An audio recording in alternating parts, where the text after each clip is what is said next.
Hello friends, welcome to P U academy. मैं चारू अग्रवाल आज की वीडियो में आपसे शेयर करने वाली हूँ उत्तराखंड स्टेट के जो कंबाइंड पीएचडी एंट्रेंस एग्जाम के फॉर्म आए हैं उसकी डिटेल।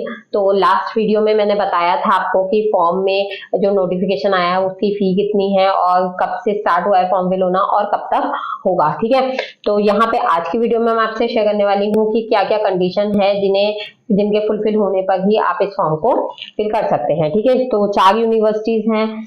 कुमाऊं यूनिवर्सिटी है, ओपन यूनिवर्सिटी है, Uttarakhand open university, SSJ university है और ये है श्री देव सुमन यूनिवर्सिटी। ठीक है, तो 4 यूनिवर्सिटी है, चारों के अपने अपने क्राइटेरिया हैं, चारों के अपने अपने कंडीशंस हैं।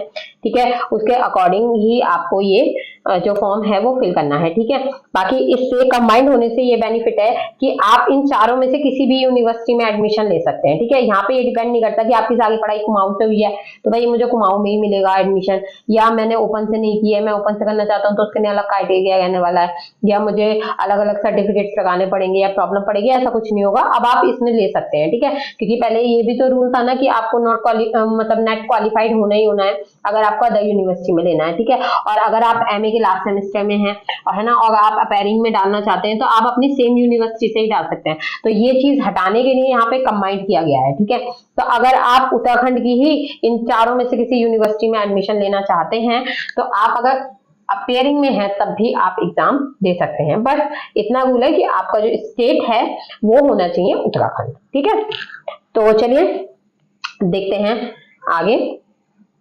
तो देखिए ये है Uttarakhand state combined PhD entrance test 2024, जिसे कि शॉर्ट में कहा जाता है CPET 2024। ठीक है, CPET 2024।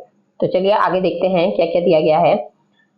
तो देखिए सबसे पहले तो यहाँ पे ये दिया गया है, ये यूनिवर्सिटीज के बारे में बताया गया है। अगर आप चाहें तो इसे पढ़ सकते हैं। ठीक है, तो इसका जो पीडीएफ है ये पूरा कंप्लीट पीडीएफ आपको टेलीग्राम ग्रुप पे मिल जाएगा। टेलीग्राम ग्रुप का लिंक डिस्क्रिप्शन में मिल जाएगा। ठीक है, यहाँ पे भी इस टेस्ट के बारे में दिया गया है जो ये एंट्रेंस एग्जाम है कि इसमें मतलब क्या क्या रहने वाला है, कहाँ कौन से पोर्टल पे जाके आपको अपने एग्जाम मतलब एग्जाम फॉर्म कंप्लीट करना है। ठीक है, इसके बारे में यहाँ पे दिया गया है और कौन कौन सी यूनिवर्सिटीज को शामिल किया गया है, बस यही प्रोग्राम के बारे में यहाँ पे बताया गया है। ठीक है, और बताया गया है कि ये बुलेटिन है, इसमें इंफॉर्मेशन दी गई है और ये सब करके इसमें बताया गया है, ज्यादा कुछ नहीं है। ठीक है, ये आपको देखिए यहाँ पे वेबसाइट देखने के लिए मिल रही होगी, ये वाली। ठीक है, और ये वाली। तो अगर आप चाहें तो कुमाऊं यूनिवर्सिटी की वेबसाइट से जाके भी फिल कर सकते हैं पीएचडी एंट्रेंस एग्जाम का जो ये फॉर्म है, और चाहे तो आप इस वेबसाइट पे जाके भी फिल कर सकते हैं। ठीक है, दोनों वेबसाइट है, दोनों पे ही आप इजीली जाके अपना पीएचडी एंट्रेंस एग्जाम का फॉर्म जो है वो फिल कर सकते हैं। ठीक है, आगे देखते हैं। तो यहाँ पे देखिए ये आपको इंपॉर्टेंट डेट और इवेंट बताए गए हैं। ठीक है, यहाँ पे ये देखिए इन्फॉर्मेशन दी गई है इंपॉर्टेंट। तो यहाँ पे देखिए इवेंट बताए गए हैं एक साइड पे, एक साइड डेट्स बताई गई हैं। तो इवेंट में देखिए यहाँ पे बताया गया है कि सबसे पहले ये पोर्टल दिया गया है, इस पोर्टल पे जाके आप अपना रजिस्ट्रेशन कर पा सकते हैं। तो पोर्टल में जो रजिस्ट्रेशन स्टार्ट हुआ है 3 जुलाई से स्टार्ट हुआ है और 22 जुलाई तक चलने वाला है शाम 5 बजे तक। इसमें ये फी सबमिट करना तक भी डाला गया है। ठीक है, तो 21 जुलाई तक आप फॉर्म फिल कर लीजिएगा और बाकी फिर 22 तक आप फी सबमिट कर सकते हैं। ठीक है, बाकी इसकी जो प्रॉपर डिटेल है वो मैंने लास्ट वीडियो में बनाई है, उसका लिंक आपको डिस्क्रिप्शन में मिल जाएगा, वहां से जाके चेक कर लीजिएगा। ठीक है, तो लास्ट वीडियो में मैंने प्रॉपर बताया कब से फॉर्म भरने स्टार्ट हुए, कब तक भर सकते हैं, फीस सबमिट करने की लास्ट डेट कब है, और अगर आपके फॉर्म में कोई गलती हो जाती है तो उसे आप कैसे सही कर सकते हैं। बाकी मेरा कहना यही है कि आप अच्छे से फॉर्म भरिएगा, क्योंकि आप पीएचडी करने जा रहे हैं। ठीक है, तो सोचिए पीएचडी करने जा रहे हैं तो फॉर्म में गलती करने का कोई मतलब ही नहीं बनता है। ठीक है, तो उसके बाद देखिए एडमिट कार्ड है। एडमिट कार्ड लोडिंग के बारे में बताया गया है कि एडमिट कार्ड आपको 1 वीक पहले आएगा एग्जामिनेशन डेट से। ठीक है, एग्जाम की डेट दी गई है आपको 11 अगस्त 2024। तो 11 अगस्त से एक हफ्ते पहले आपका जो है वो एडमिट कार्ड आ जाएगा, यानी कि 5-6 तारीख में आपका एडमिट कार्ड आ जाएगा। ठीक है, 5 से 6 अगस्त में आपका एडमिट कार्ड आएगा। ठीक है, और अगर डेट आगे नहीं बढ़ती है तो वैसे डेट तो आगे नहीं बढ़ेगी। और बाकी फॉर्म की वजह से देखते हैं, अगर फॉर्म की वजह से डेट आगे बढ़ जाती है, अगर फॉर्म फिल करने की डेट आगे बढ़ती है तो जहां तक एग्जाम की डेट भी आगे बढ़ जाएगी। तो जहां तक है यही रहने वाली है, शायद ही कुछ दिन आगे बढ़े। बाकी कोशिश कीजिएगा कि सभी लोग अपने फॉर्म फिल कर दें, एप्लीकेशन फॉर्म। ठीक है, रजिस्ट्रेशन करवा लें, क्योंकि ऐसा ना हो कि डेट आगे नहीं बढ़ी तो आपको दिक्कत हो जाए। ठीक है, आगे देखते हैं। फिर देखिए यहाँ पे बताया गया है ड्यूरेशन ऑफ एग्जामिनेशन, तो ये आपका 2 घंटे का एग्जाम होगा, ठीक है, 120 मिनट का। और टाइमिंग ऑफ एग्जामिनेशन ये है कि ये एडमिट कार्ड में बताया जाएगा कि आपका जो एग्जाम है वो कितने बजे से कितने बजे तक रहेगा और कौन सी मीटिंग में होगा, कौन सी शिफ्ट में होगा, ये सब आपको बाद में बताया जाएगा। बाकी ये है एग्जामिनेशन सेंटर, इसके बारे में भी आपको एडमिट कार्ड से ही पता चलेगा कि आपका किस सेंटर पे आपको एग्जाम देने जाना है, ठीक है। अब देखिए यहाँ पे, अब देखते हैं रजिस्ट्रेशन फी डिटेल। तो आपको इस CPET रिटर्न एग्जामिनेशन फी के लिए, यानी कि एग्जाम देने के लिए कितनी फी सबमिट करनी है। तो अगर आप जनरल कैटेगरी के, EWS के, OBC के हैं, तो आपको 2550 रुपीज पे करने हैं, यानी कि 2550 रुपए। आप SC ST या PH कैटेगरी में आते हैं तो आपको 2050 रुपए सबमिट करने हैं। बाकी मैं बता दूं, नीचे यहाँ पे लाइन भी आएगी, ठीक है, लेकिन मैं बता दूं अगर आप अदर स्टेट के हैं, ठीक है, तो आपको जनरल में काउंट किया जाएगा। तो अदर स्टेट के अगर आप SC ST या PH कैटेगरी से आते हैं तब भी आपको 2550 रुपए ही पे करने हैं, ठीक है। तो आपका 2050 वाला ऑप्शन नहीं आएगा, ओके। उसके अलावा यहाँ पे बताया गया है कि आप किसी भी तरीके से बैंक से पेमेंट वगैरह गेटवे कैसे भी करके आप यहाँ पे कर सकते हैं, ठीक है। GST वगैरह का इसमें इंक्लूड है, ठीक है, इस फीस में। और बाकी यहाँ पे सेकंड पॉइंट में आपको बताया गया है कि किसी भी तरीके से आपकी जो रजिस्ट्रेशन फी है वो रिफंडेबल, एडजस्टेड या चार्ज बैक नहीं है, ठीक है। किसी भी तरीके से आपकी फीस को वापस नहीं किया जाएगा किसी भी रीजन से, ओके। तो ये मत सोचेगा कि हमें फॉर्म कैंसिल हो गया है या फिर हमने क्योंकि गलत डिटेल भरने पे कैंसिल हो जाएगा। तो अगर किसी भी तरीके से आपका जो फॉर्म है वो कैंसिल होता है तो उसके लिए आपको रिफंडेबल चार्जेस नहीं मिलेंगे, ओके। आगे देखिए, यहाँ पे कुछ पॉइंट बताए गए हैं, इंपॉर्टेंट पॉइंट, तो मैं ये भी आपको बता देती हूँ। तो यहाँ पे देखिए वही बताया गया है सबसे पहले तो कि आपकी जो फी है वो एक बार अगर आप डिपॉजिट कर देते हैं, अपना फॉर्म फिल कर देते हैं, तो उसके बाद ये फंडेबल नहीं है, not be fundable if any case, ठीक है। किसी भी केस के अंदर ये रिफंडेबल नहीं है, ओके। नेक्स्ट पॉइंट है आपका कि ऑनलाइन रजिस्ट्रेशन से पहले आपको जो इन्फॉर्मेशन है, जो रूल्स हैं, उस आगे ये जो मैं यहाँ पे अब वीडियो बना रही हूँ बुलेटिन की, तो इसमें आपको सारी इन्फॉर्मेशन दी गई है, तो इसे केयरफुली पढ़ लीजिएगा, अच्छे से इसके रूल्स वगैरह जान लीजिएगा, क्योंकि बाद में अगर आप कोई भी क्लेम करते हैं, कुछ भी यूनिवर्सिटी पे ब्लेम करते हैं, तो उसे स्वीकार नहीं किया जाएगा, ठीक है, क्योंकि सारी जानकारी आपको दे दी गई है। नेक्स्ट देखिए, थर्ड ऑप्शन आपका आता है, थर्ड पॉइंट आपका आता है, university reserve the right to revise, amend, update or delete any part of bulletin without giving any prior notice. Any changes to made shall be updated on the PhD admission portal.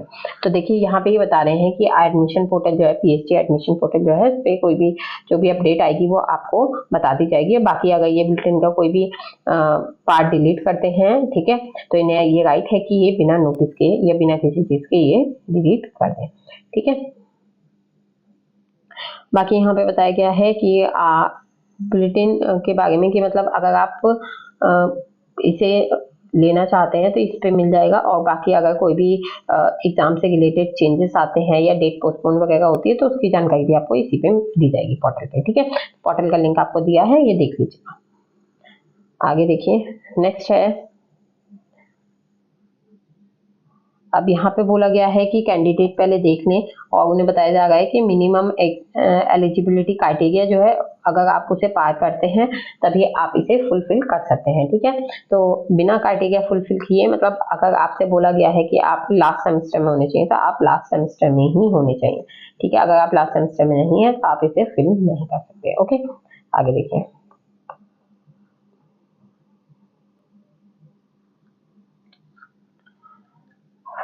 आगे देखिए, यहाँ पे next में बताया गया है कि अगर किसी भी तरीके से आपके डॉक्यूमेंट सही नहीं है या कुछ भी है जिसकी वजह से आपके फॉर्म को कैंसिल कर दिया जाता है तो यहाँ पे आपको पेमेंट वापस नहीं की जाएगी, ठीक है।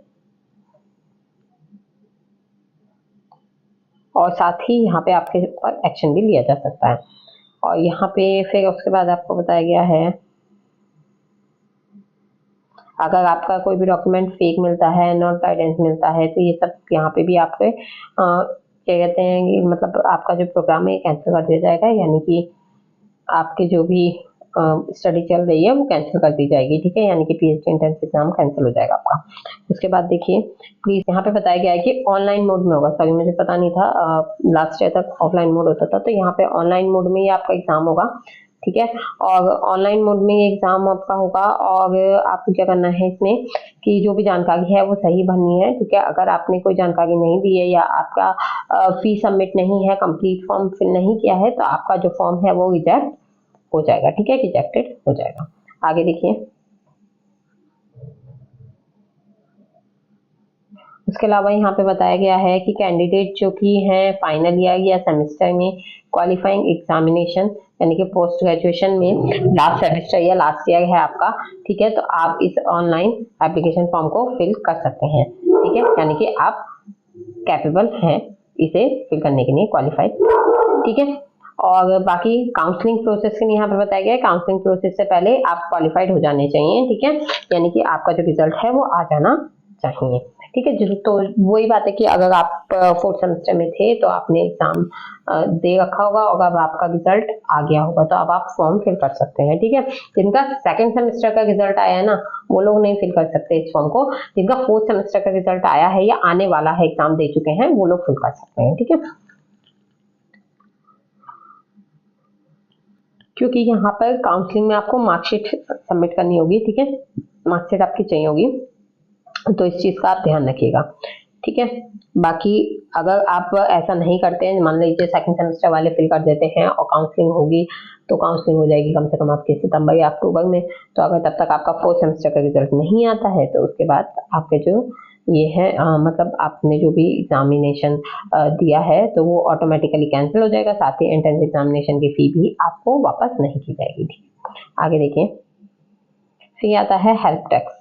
ये भी आपके लिए काफी इंपॉर्टेंट है। अगर आपको कोई भी क्वेरी है तो आप यहाँ पे इस वेबसाइट पे मेल करके पता कर सकते हैं। कॉन्टैक्ट नंबर दिया गया है यहाँ पे, इस नंबर पे कॉन्टैक्ट करके भी आप पता कर सकते हैं। तो ये कॉन्टैक्ट कहाँ का है? रिसर्च एंड डेवलपमेंट डिपार्टमेंट का, ठीक है। नेक्स्ट देखिए, यहाँ पे 3rd पॉइंट आपको दिया गया है कि for university department specific query contact the respective department of the connected university. तो यहाँ पे ये जो दो ऑप्शन आपको दिए गए हैं, यहाँ से आप अपनी क्वेरी सॉल्व कर सकते हैं, क्योंकि बहुत सारे लोगों को बहुत सारी अलग अलग तरीके की क्वेरीज होती हैं, तो यहाँ पे से आप अपने डाउट क्लियर कर सकते हैं। आगे देखिए, और यहाँ पे ऑनलाइन फॉर्म फिल करने के इंस्ट्रक्शन दिए हुए हैं। पहले आपको पोर्टल ऑन करना है, पोर्टल ऑन करके आपको वहाँ पे केयरफुली एप्लीकेशन फॉर्म के लिए सबमिट करना है, मतलब एप्लीकेशन फॉर्म के लिए ऑप्शन आएगा, वहाँ पे क्लिक करना है, लॉगिन का ऑप्शन आएगा, लॉगिन करना है, ठीक है। अगर आपने पहले से ही कर रखा है और फिल कर रखा है तो लॉगिन कर दीजिएगा, और वरना आपको वहाँ पे आपको पासवर्ड वगैरह और मेल आईडी डालनी होगी, तो वो आप डाल के लॉगिन कर दीजिएगा, ठीक है। और प्रोग्राम सिलेक्ट करना है, जिसमें कि आपको पीएचडी प्रोग्राम को सिलेक्ट करना होगा, वहाँ पे ऑप्शन दिया जाएगा आपको, ठीक है।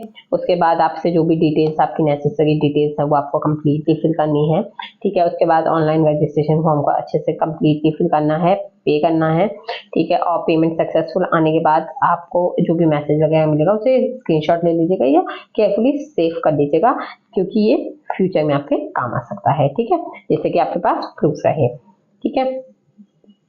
ओके, और बाकी यहाँ पे बोला है कि प्रिंट आउट निकाल सकते हैं आप ऑनलाइन एप्लीकेशन फॉर्म का, ठीक है। आपको एप्लीकेशन फॉर्म मिल जाएगा तो उसे प्रिंट आउट निकाल लीजिएगा उसका। और बाकी जो भी आप पेमेंट करेंगे ना, पेमेंट के टाइम पे भी पेमेंट सक्सेसफुल हुई है उसका आप एक स्क्रीनशॉट जरूर ले लीजिएगा, ठीक है, आपके जरूर काम आएगा वो बाद में, ठीक है। क्योंकि कई बार ऐसा होता है ना कि हमें पेमेंट शो नहीं होती और पेमेंट हो जाती है, तो वहां पे उस समय पे आपके काम आएगा, ठीक है।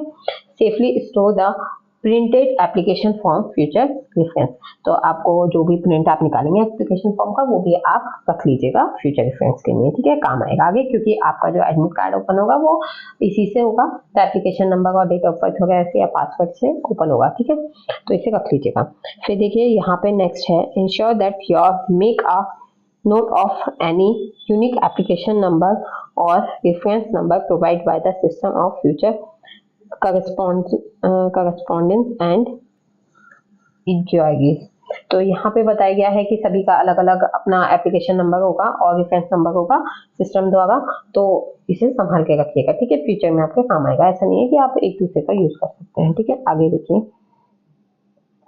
अब एलिजिबल क्राइटेरिया की यहाँ पे बात आती है, ये थोड़ा इंपॉर्टेंट है, इसे ध्यान से सुनिएगा, ठीक है। एलिजिबल क्राइटेरिया में यहाँ पे दिया गया है जिनका कंप्लीटेड है, यानी कि जिन जो 4th ईयर में या फिर 8th सेमेस्टर में है, किसके, बैचलर डिग्री प्रोग्राम के। बैचलर डिग्री प्रोग्राम कौन सा है आपका, यानी कि BA BSc, ये जो 4 साल वाला हो रहा है ना, तो 4 साल वाला जो होता है, अगर वो 4 साल चौथे साल में है या फिर 8वें सेमेस्टर में है, तो वो स्टूडेंट इसे फिल कर सकते हैं, ठीक है। लेकिन यहाँ पे एक चीज और है, वो मैं भी आपको बताऊंगी कि ये कब फिल कर सकते हैं, ठीक है। ये वाले स्टूडेंट, इनमें परसेंटेज ज्यादा मांगी है, तो मैं भी बताऊंगी कितने परसेंटेज चाहिए। नेक्स्ट देखिए, यहाँ पे बताया गया है जो 2nd ईयर या 4th सेमेस्टर में है मास्टर डिग्री के, वो भी इसमें degree program after 3 year bachelor's degree, यानी कि पहले उन्होंने 3 साल का कोई भी BA BSc BCom वगैरह कुछ भी किया है 3 साल वाला, और फिर उसके बाद MA किया है, और MA में आप 2nd ईयर में है, और जहाँ पे सेमेस्टर है वहाँ पे 4th सेमेस्टर में है, तो आप इसे फिल कर सकते हैं, ठीक है। तो ये फिल करने के लिए आपको क्या देखना होगा यहाँ पे, उसके अलावा ये भी बोला गया है कि qualification degraded equivalent to the master's degree by the corresponding regulatory body with the at least 55% marks. मतलब वही है कि आपके 55% अगर मार्क्स हैं तो आप फिल कर सकते हैं, अगर आपका मास्टर्स कंप्लीट हो गया है तो, ठीक है। और अगर आपका पैरिंग में है तो आप फिल कर सकते हैं, ठीक है, जो भी आपके मार्क्स हैं। और यहाँ पे इनका भी है, ये भी फिल कर सकते हैं, लेकिन इनके लिए अभी एक क्राइटेरिया है, मैं बताऊंगी अभी। उसके अलावा यहाँ पे बताया गया है कि अगर आप बाहर के स्टूडेंट्स हैं तो आपको जनरल कैटेगरी में ही गिना जाएगा, ठीक है। फिर यहाँ पे नेक्स्ट में बताया गया है 5% का आपको रिलैक्सेशन मिलेगा SC ST और OBC पे, ठीक है। तो EWS में भी मिलेगा, ठीक है। तो यानी कि अगर आपके 50% है तब भी आप एडमिशन लेने के लिए कैपेबल हैं, ठीक है। 50% पे भी आप इस फॉर्म को फिल कर सकते हैं। उसके अलावा बताया गया है जिनके ये 4th ईयर वाला ना, बैचलर डिग्री वाला जो मैंने बताया था 4 ईयर या 8वां सेमेस्टर है, इनसे 75% मार्क्स मांगे गए हैं, और इनसे भी अगर ये SC ST कैटेगरी के तो 5% इन्हें भी रिलैक्सेशन मिल जाएगा, तो उन्हें 70% मार्क्स चाहिए होंगे, लेकिन यहाँ पे आपको चाहिए मार्क्स, ठीक है, तभी आप फिल कर सकते हैं।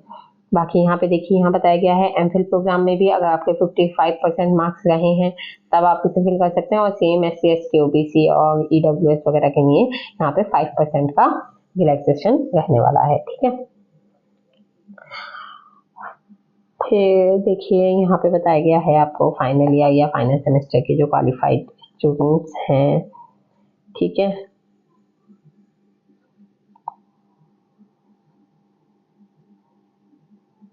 उनके लिए बताया गया है यहाँ पे कि अगर वो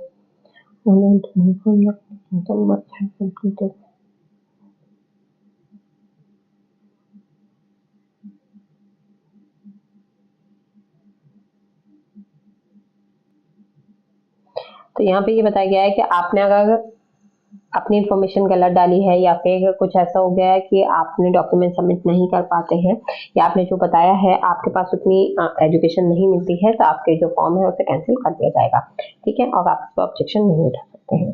फिर यहाँ नोट दिया गया है जिसमें कि बताया गया है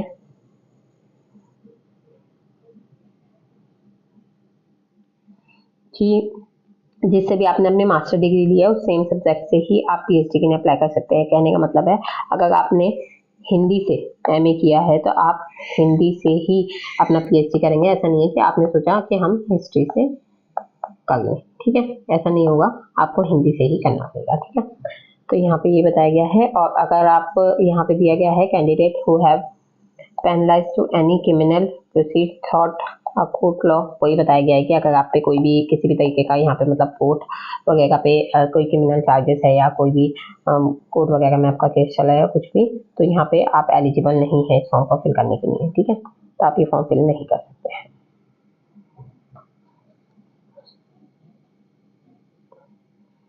रिजर्वेशन पॉलिसी में यहाँ पे वही बताया गया है कि अगर अदर यूनिवर्सिटी के जो स्टूडेंट हैं, ठीक है, अगर कोई ऐसा स्टूडेंट है जो कि अदर स्टेट का है, अदर यूनिवर्सिटी का है, तो उसे यहाँ पे यूनिवर्सल कैंडिडेट में लिया जाएगा, यानी कि जनरल कैटेगरी में काउंट किया जाएगा, ठीक है। तो उनका चाहे कट ऑफ है, चाहे फी है, सब कुछ जनरल के अकॉर्डिंग ही उन्हें पे करनी होगी। अब यहाँ पे एडमिशन का प्रोसेस दिया गया है, ठीक है। तो सबसे पहले आपको इंटरव्यू देना होगा, ये टेस्ट पास करना है, उसके बाद इंटरव्यू देना है, ठीक है। और यहाँ पे ये बताया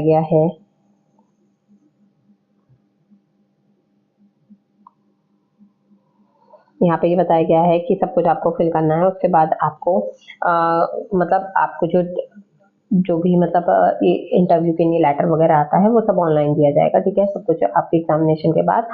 और जो भी फीस वगैरह रहेगी वो डेडलाइन से पहले आपको फिल करनी है, ठीक है, पे करनी है।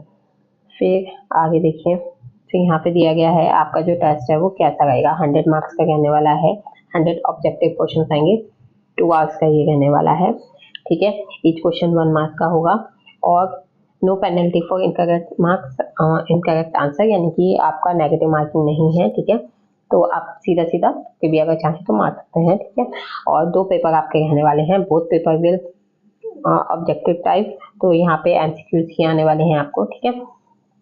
और कोई भी ब्रेक आपको दोनों पेपर के बीच नहीं मिलेगा, ठीक है। तो यहाँ पे टोटल ड्यूरेशन वगैरह दी है, देखिए 50 मार्क्स रहेगा, 50 क्वेश्चन आएंगे, 50 मार्क्स रहेगा, 50 क्वेश्चन आएंगे। पहला पेपर जो आपका रहेगा वो रहेगा रिसर्च मैथोलॉजी पे, इसका सिलेबस अलग है, ठीक है। और उसके बाद सेकंड रहेगा आपका अपने सब्जेक्ट पे, इसका सिलेबस अलग है, ठीक है। बिना ब्रेक के आपको 2 घंटे दिए जाएंगे और आपको ये पूरा पेपर सबमिट करना है, ठीक है, मतलब पूरा पेपर अपना करके और सबमिट कर देना है 2 घंटे में। उसके बाद there will be no review or reassessment of the written test answer sheet, ठीक है। तो आई थिंक कोई रिव्यू वगैरह का बारे में दिया गया है, तो इसमें कुछ आपको फिल नहीं करना है, आपको सीधा सीधा वहाँ पे एमसीक्यूज के लिए OMR शीट दी जाएगी, वहीं पे उसको फिल करना है, ठीक है।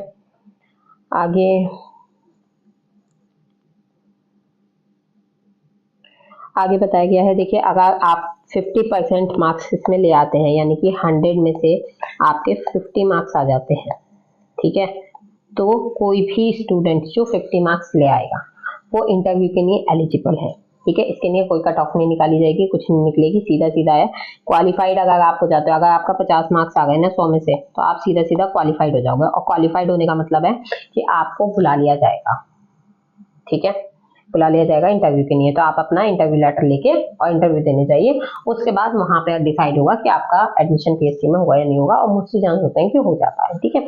और जो ओबीसी कैटेगरी है और SC ST कैटेगरी है, इन सब के लिए 45% से ज्यादा, ठीक है, यानी कि 50% से ज्यादा, तो यहाँ पे 51 होना चाहिए, आई थिंक यहाँ पे 50% और मोर लिखा है, तो 50 या 51 मार्क्स होना चाहिए। और ऐसे ही यहाँ पे 45 या 46 मार्क्स, अगर आपके 46 मान के चलिए, देखिए मैं तो ये कहूंगी, मुझे एग्जैक्ट नहीं पता है कि 45 पे क्वालिफाइड आएगा नहीं आएगा, बट 46 पे आ जाएगा, ठीक है। तो 46 मार्क्स अगर आपके SC ST OBC या EWS में है तो आप सिलेक्टेड हैं, आपको इंटरव्यू लेटर आ जाएगा, आप इंटरव्यू लेटर को डाउनलोड कीजिएगा और उसके बाद आप जा सकते हैं। और बाकी वहां पे आपको बता दिया जाएगा कि चारों यूनिवर्सिटी में से आप कौन सी यूनिवर्सिटी में जाएंगे या कौन सी यूनिवर्सिटी में आपका एडमिशन होगा, ठीक है। आगे देखिए, यहाँ पे ये कहा गया है कि जो आपका ये कंबाइंड पीएचडी एंट्रेंस टेस्ट है, इसमें 30 मार्क्स का आपका इंटरव्यू रहने वाला है, और 30 मार्क्स के इंटरव्यू के अलावा आपका 70% जो मार्क्स रहेंगे वो आपके एग्जाम के रहेंगे, ठीक है, जो कि आपने ये टेस्ट दिया है, ओके। यही कुछ यहाँ पे सेकंड में इस पॉइंट में भी यहाँ पे ये चीज बताया गया है कुछ, और यहाँ पे ये बताया गया है मेरिट लिस्ट निकलेगी, ठीक है। मेरिट लिस्ट कब निकलेगी, आपका इंटरव्यू वगैरह हो जाएगा, उसके बाद आपके सब कुछ करने के बाद लास्ट में एक मेरिट लिस्ट निकलेगी, जिसमें आपको बताया जाएगा कि आप कौन सी यूनिवर्सिटी में से एक लेंगे, ठीक है, कौन सा कॉलेज आपको मिलेगा। आगे देखिए,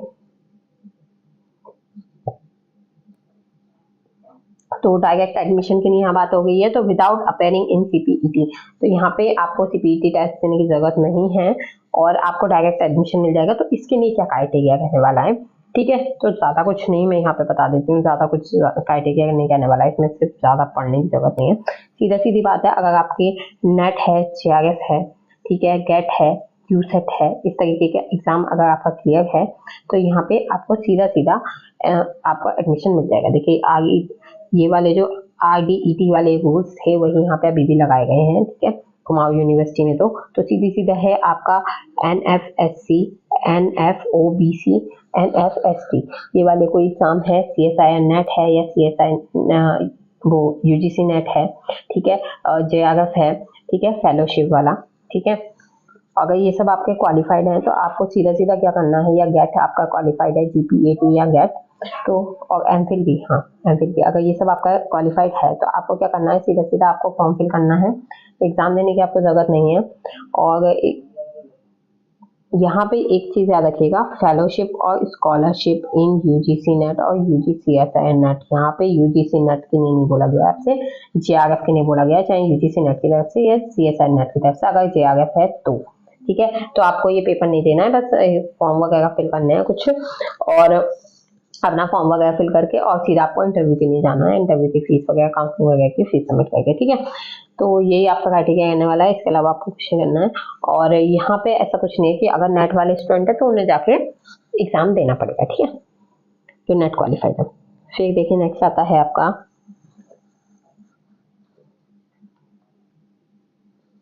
जिनका फेलोशिप का यानी JRF का सर्टिफिकेट एक्सपायर हो गया है, उन्हें टेस्ट में डायरेक्ट एडमिशन नहीं मिलेगा, ठीक है। और जो भी फैकल्टी है कुमाऊं यूनिवर्सिटी में, अगर कुछ है जो कि रेगुलर बेसिस पढ़ा रहे थे, ठीक है, तो वो भी PhD क्राइटेरिया के लिए एलिजिबल होंगे, ठीक है। और CCS यानी सेंटर सिविल सर्विसेज, इसके मेंबर हैं ग्रुप A कैटेगरी के, तो वो भी यहाँ पे डायरेक्ट एडमिशन ले सकते हैं। और बाकी आपको इंटरव्यू देना ही पड़ेगा, ठीक है। और मेरिट लिस्ट निकलेगी सेपरेट कैटेगरी की, मतलब अलग अलग कैटेगरीज की जो मेरिट लिस्ट निकलेगी वो उसके अकॉर्डिंग एडमिशन होंगे। तो यहाँ पे देखिए, फिर ये ओपन यूनिवर्सिटी के रूल्स हैं। तो ओपन यूनिवर्सिटी ने भी यही कहा है कि अगर आपने UGC NET JRF, UGC CSIR NET JRF, GATE शिक्षक अधिवृत्ति धारक अभ्यर्थियों को इस प्रवेश में सीधे मिलेगी, नेट स्लैट गेट को भी प्रवेश परीक्षा देनी होगी, ठीक है। यानी कि अगर आपका नेट है, स्लैट है या फिर गेट है, उन विद्यार्थियों को प्रवेश परीक्षा देनी होगी। सिर्फ JRF वाले जो हैं उन्हें, और गेट वालों को यहाँ पे परीक्षा नहीं देनी होगी, ठीक है। नेक्स्ट आता है विश्वविद्यालय में कार्यरत UGC NET, UGC CSIR NET, GATE, JRF PhD हेतु इंस्पायर फॉलोशिप धारक और किसी स्तर पर परीक्षाओं में अध्यावृत्ति या छात्रवृत्ति प्राप्त अभ्यर्थियों को PhD प्रवेश परीक्षा में शामिल होने से छूट रहेगी, यानी उन्हें प्रवेश परीक्षा नहीं देनी होगी। हालांकि उन्हें इस हेतु निर्धारित साक्षात्कार में शामिल होना आवश्यक है, यानी कि उन्हें जो इंटरव्यू होगा वो देना पड़ेगा, लेकिन एग्जाम देने की उन्हें जरूरत नहीं है, ठीक है। फिर देखिए, फिर आता है PhD एडमिशन के लिए SSJ यूनिवर्सिटी का, तो वहाँ भी ऐसा ही सेम रूल है, कहीं भी अलग नहीं है। मैंने ये सारा पढ़ लिया था, सभी का डायरेक्ट एडमिशन का वही है कि आपका JRF वगैरह है तो ही आपको मिलेगा, वरना आपको एग्जाम देना पड़ेगा। अच्छा, यहाँ भी है, ठीक है, यहाँ भी यही है कि नेट इंक्लूडिंग JRF और USET क्वालिफाइड कैंडिडेट। तो यहाँ पे एक चीज और है, अगर आपने USET दे रखा है, ठीक है, तो भी आप डायरेक्ट एडमिशन इस यूनिवर्सिटी में ले सकते हैं, यूनिवर्सिटी में, ओके। बस यहाँ का ही क्राइटेरिया है, तो यहाँ पे ही मिलेगा, ऐसा नहीं है कि आपको कुमाऊं में मिल जाएगा, ठीक है। ये चीज थोड़ा देखिएगा। उसके अलावा यहाँ पे इन्होंने बोला है कि सिलेक्शन के लिए वेटेज जो रहेगा 70% आपका टेस्ट से रहेगा, 30% आपका इंटरव्यू से रहेगा। और अगर आपके जो डॉक्यूमेंट्स होंगे इंटरव्यू में, उसमें जो आपको 70% टेस्ट से तो मिल जाएगा, यहाँ 30% आपकी परफॉर्मेंस जो इंटरव्यू में दिखी जाएगी और बाइवा लिया जाएगा एक तो। उसके अलावा आपके UG के 20% मार्क्स लिए जाएंगे और PG के मार्क्स के अकॉर्डिंग 30% और इंटरव्यू से 50%। तो इस तरीके से आपका ये पूरा 80% आपका 100% होगा, क्योंकि 100% आपका 30% में गिना जाएगा, ओके। तो इस हिसाब से आपका कुछ क्राइटेरिया रहने वाला है सब इंटरव्यू का सेशन का। तो जितने ज़्यादा आपके UG PG में मार्क्स अच्छे होंगे उतना ही डिपेंड करता है, बाकी आपके इंटरव्यू पे डिपेंड करता है कि आपने किस तरीके का इंटरव्यू दिया है, ठीक है। बाकी यहाँ पे और तो कुछ नहीं दिया है। मेरिट लिस्ट और काउंसलिंग के बारे में बोला है, वही कि काउंसलिंग का आपका फॉर्म आपको फिल करना होगा, मेरिट लिस्ट निकलेगी लास्ट में, ठीक है। अच्छा, आपके सेंटर को देख लीजिए। सेंटर आपके हैं अल्मोड़ा, देहरादून, हल्द्वानी, नैनीताल, पिथौरागढ़ और ऋषिकेश। आपको 2 सेंटर फिल करने होंगे। जिस भी सेंटर पे आप जाना चाहते हैं उसे फर्स्ट प्रेफरेंस दीजिएगा, ठीक है। तो वहाँ पे फर्स्ट प्रेफरेंस देने पे जहाँ तक है आपका वही सेंटर रहने वाला है, ठीक है।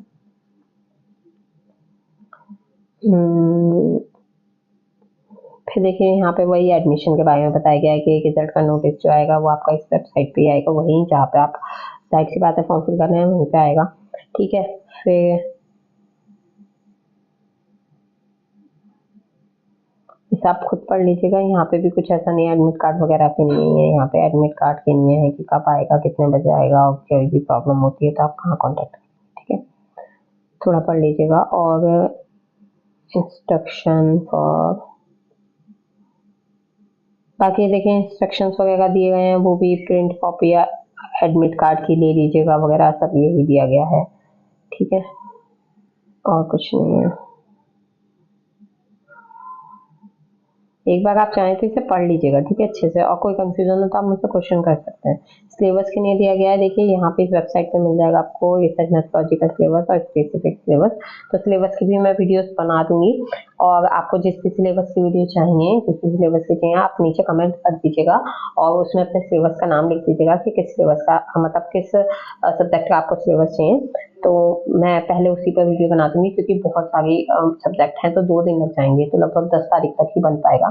तो 9 और 10, ठीक है। तो कुछ वीडियो आज अपलोड होंगी, मतलब कुछ वीडियो 10 में और कुछ 11 में ही अपलोड हो पाएंगी। तो पहले मैं वो अपलोड कर दूंगी जिसका आप लोगों को चाहिए, ठीक है। तो पहले आप कमेंट करके जरूर बता दीजिएगा मुझे, ठीक है। उसके बाद देखिए यहाँ पे मैं यूनिवर्सिटीज वाइज नेम बता देती हूँ सब्जेक्ट के। तो देखिए यहाँ पे कोड आपके ये रहने वाले हैं ना, कुमाऊं यूनिवर्सिटी के रहेंगे, श्रीदेव सुमन का, SSJ का, ओपन यूनिवर्सिटी का। तो यहाँ पे थोड़ा सा ऊपर नीचे है, बाकी सब्जेक्ट सभी हैं, ठीक है। यहाँ देखिए सारे सब्जेक्ट है, ठीक है। तो कुछ सब्जेक्ट जो है वो कम कर दिए गए हैं, मतलब जो अदर लैंग्वेजेस की से PhD होती थी वो यहाँ पे अभी नहीं हो रही है, ठीक है। 22 सब्जेक्ट यहाँ दिए गए हैं। और यहाँ पे इस यूनिवर्सिटी में देखिए श्रीदेव सुमन यूनिवर्सिटी आई थिंक ये, हाँ, इसमें 20 सब्जेक्ट्स हैं। और ये लास्ट में आपकी कौन सी यूनिवर्सिटी है भाई, ओपन यूनिवर्सिटी है, इसमें 21 सब्जेक्ट है, ठीक है। तो सब्जेक्ट कुछ कुछ गायब भी हैं। और तो आप देख लीजिएगा कौन से सब्जेक्ट की सीटें कहाँ पे नहीं है, तो उस सब्जेक्ट के लिए आपको देखना पड़ेगा, आपको इधर आना पड़ेगा भाई, जो भी सब्जेक्ट यहाँ से मिस है, ठीक है। तो देख लीजिएगा थोड़ा अपना कौन से नंबर पे कौन सा सब्जेक्ट आ रहा है, ध्यान से और अच्छे से। और यहाँ पे यही बताया गया है कि जो भी सब्जेक्ट वाइज एबिलिटी दी गई है उसी के हिसाब से यहाँ पे वैकेंसीज है, ठीक है। तो इसी के साथ यहाँ पे ये कंप्लीट होता है, और यहाँ पे देखिए कंप्लीट हो गया है। और अगर आपको चाहिए ये तो टेलीग्राम ग्रुप को ज्वाइन कर लीजिएगा। और बाकी अगर आपको वीडियो अच्छी लगी हो तो वीडियो को लाइक कीजिएगा, शेयर कीजिएगा, और चैनल को सब्सक्राइब करना ना भूलें। और कमेंट करके जरूर बताइएगा कि आपका कौन सा सब्जेक्ट है, किस सब्जेक्ट से आप तैयारी कर रहे हैं, तो मैं उसका जो सिलेबस वगैरह है आपको प्रोवाइड करवा सकूँ, ठीक है। तो मिलते हैं नेक्स्ट वीडियो में नेक्स्ट टॉपिक के संग, तब तक के लिए बाय, थैंक्स फॉर वॉचिंग।